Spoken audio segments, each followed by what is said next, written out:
At the summit, I had three aims. First, to increase diplomatic pressure on Russia and call out their shameful disruption of global food supplies in the Black Sea. Second, to show the world that democracies like the United Kingdom, not authoritarian regimes, are leading the fight on global challenges like development and climate change. And third, to strengthen ties and forge new partnerships to deliver jobs, growth and security for the British people. Mr. Speaker, the world faces a moment of danger, volatility and increasingly rapid change. But even as most G20 leaders came together in Delhi in a spirit of cooperation, one did not. For 2 years now, Putin has lacked the courage to face his G20 peers. Day after day, his actions cause horrendous suffering in Ukraine, violating the UN Charter, threatening European security, and disrupting global energy supplies. The spillovers have driven up prices here at home, and they are hurting people all around the world. Russia's withdrawal from the Black Sea Grain Initiative exposes their willingness to spread that suffering further. While Putin stalls, making unmeetable demands, he's destroying Ukraine's ports and grain silos. In just 1 month, Russia has destroyed over 270,000 tons of grain, enough to feed 1 million people for a year. And I can tell the House today that thanks to declassified intelligence, we know the Russian military targeted a civilian cargo ship in the Black Sea with multiple missiles on the 24th of August, demonstrating just how desperate Putin is. At the G20, leaders united in calling out the human suffering caused by Putin's war. Ukraine has the right to export its goods through international waters, and they have the moral right to ship grain that is helping to feed the world. The UK is working with partners to get grain to those who need it most. We'll provide £3 million for the World Food Programme, building on earlier contributions to President Zelensky's Grain from Ukraine initiative.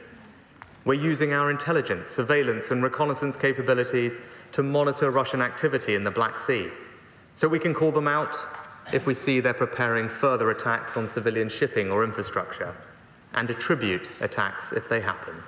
And later this year, we're hosting a UK Global Food Security Summit to put in place solutions for the long term. Mr. Speaker, I spoke to my friend President Zelensky just before the summit.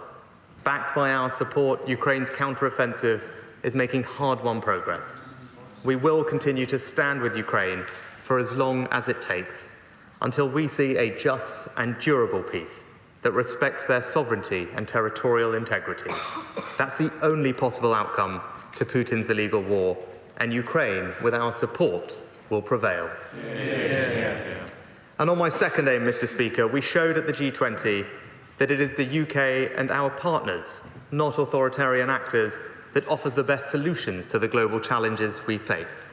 We're playing our part to stabilise the global economy, control inflation, and fuel future growth. The latest ONS figures show the UK is leading the way, growing faster out of the pandemic than any other major European economy, demolishing the false narratives that we've heard on the other side of this House. And we're also leading the way on development assistance. Instead of loading countries with debt, we're calling for fundamental reforms of the World Bank. When I met the World Bank president, I underlined the UK's desire to see the bank become more efficient and responsible, sweating its balance sheet to deliver more support where it's needed. We're also leading calls at the G20 to safely harness new technologies to support growth and development, and we're leading action to tackle climate change. Mr. Speaker, while some in Westminster denigrate the UK's record on climate issues, out there in the world, we are rightly seen as a global leader. We've cut emissions faster than any other G7 country, with low-carbon sources now providing over half our electricity. We're providing billions for the global energy transition, including through our pioneering Just Energy Transition partnerships. And at the G20, I made a record commitment of over £1.6 billion for the Green Climate Fund, the single biggest international climate pledge the UK has ever made. Finally, Mr. Speaker, my most important aim in Delhi was to deliver on the priorities of the British people. In a changing world, we're using our Brexit freedoms to build new relationships with economies around the world. Since I became Prime Minister, we've joined the CPTPP, the most dynamic trading bloc in the world.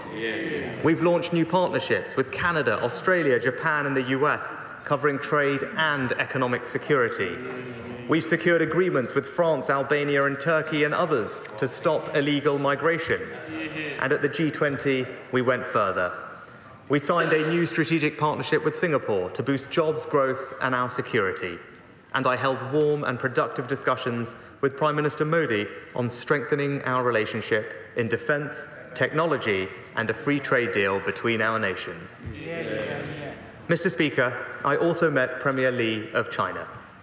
The whole House is rightly appalled about reports of espionage in this building. The sanctity of this place must be protected, and the right of members to speak their minds without fear or sanction must be maintained. We will defend our democracy and our security. So I was emphatic with Premier Li that actions which seek to undermine British democracy are completely unacceptable and will never be tolerated. I also emphasised the UK's unyielding commitment to human rights, and I was clear on the importance of maintaining stability and international law as the basis for stable relations. China is a permanent member of the UN Security Council, the world's second largest economy and the world's largest emitter of carbon dioxide, and has growing influence on others, notably Russia. One of my messages to Premier Li was that China should use their influence to call on Russia to end its aggression against Ukraine. The G20 showed a common purpose on food security, and we need to see this in other areas.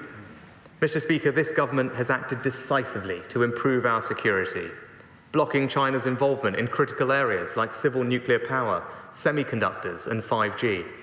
And I pay tribute to the tireless work of our security services. We will shortly set out our response to the Intelligence and Security Committee's report on China.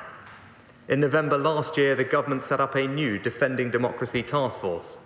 Its mission is to reduce the risk to the UK's democratic processes, institutions and society, and ensure they're secure and resilient to threats of foreign interference. The importance of that work is clear for all to see. And crucially, in taking this approach, we are aligned with each and every single one of our Five Eyes allies and our G7 partners.